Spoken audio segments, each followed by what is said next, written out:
اگر یہ کہوں تو مبالغہ نہیں ہوگا کہ مولانا کی تو شعور اور بلوغ کی خاص طور پر ساری زندگی لا الہ الا اللہ میں گزری.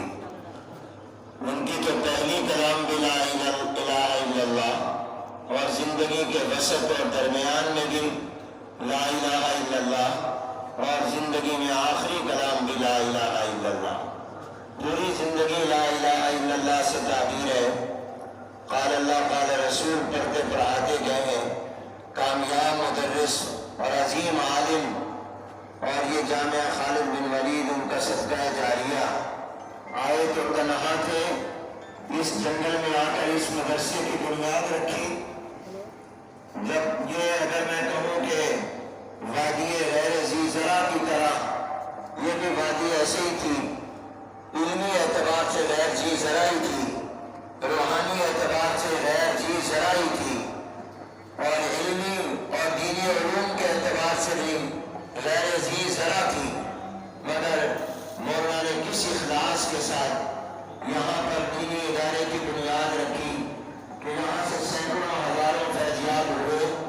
اور آج مولانا جب رخصت ہو رہے ہیں تو ہزاروں لوگ ان کے سفر آخرت پہ ان کو روانہ کرنے کے لیے یہاں جمع ہیں.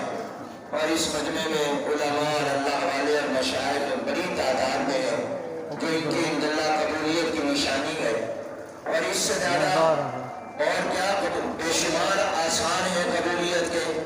ان کا جمعے کی صبح کا انتقال یہ بھی اللہ کے ہاں قبولیت کی علامت ہے. میرے جد امجد حضرت مولانا خیر محمد صاحب جلندری رحمۃ اللہ علیہ کی وفات کے بعد رئیس المحدثین حضرت مولانا محمد ادریس کاندلوی رحمۃ اللہ علیہ تعزیت کے لیے جامعہ خیر المدارس ملتان تشریف لائے. بیان فرمایا وَمِن وَرَائِهِمْ بَرْزَخٌ إِلَىٰ يَوْمِ يُبْعَثُونَ آیت مبارکہ پڑھی اور بڑا تفصیلی بیان عالم برزخ پر کیا، کیونکہ حضرت بھی اب عالم برزخ میں جانے والے ہیں.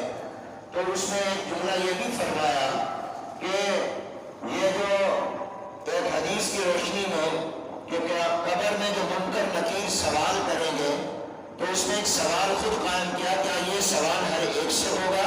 من ربک ما دینک من نبیک.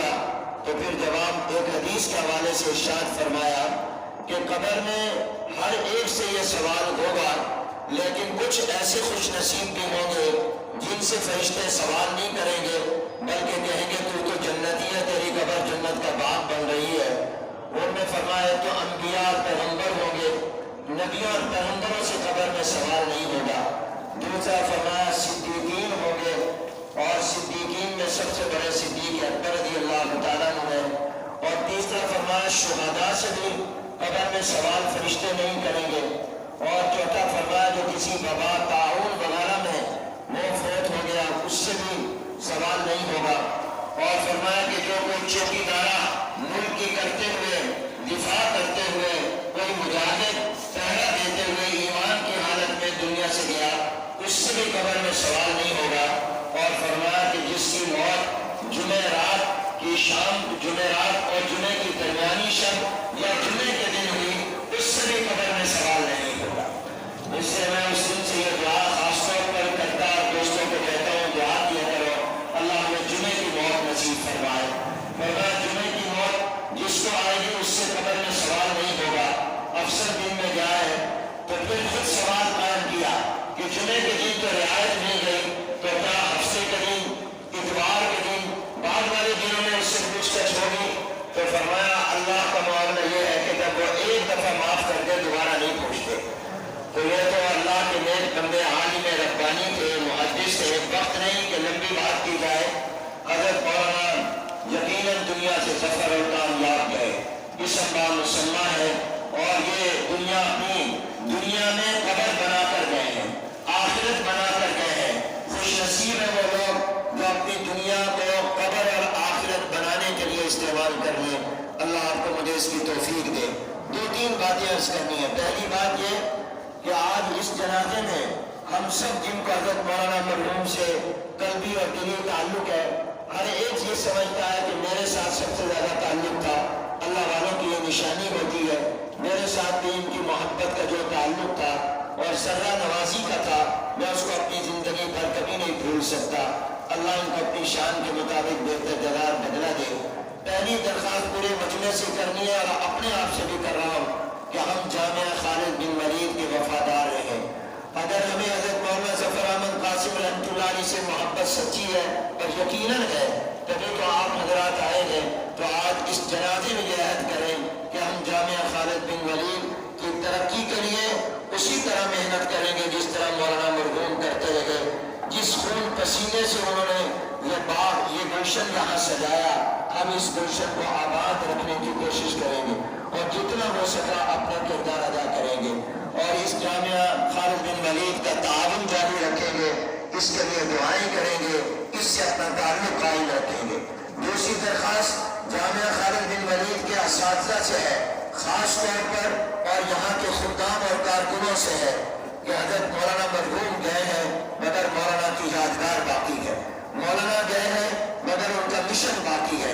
इसलिए तमाम असातिज़ा की ख़ास तौर पर और कारकुनों की जिम्मेदारी है कि वो इदारे के वफादार रहें और इदारे की खिदमत में कोई कमी ना आने दें।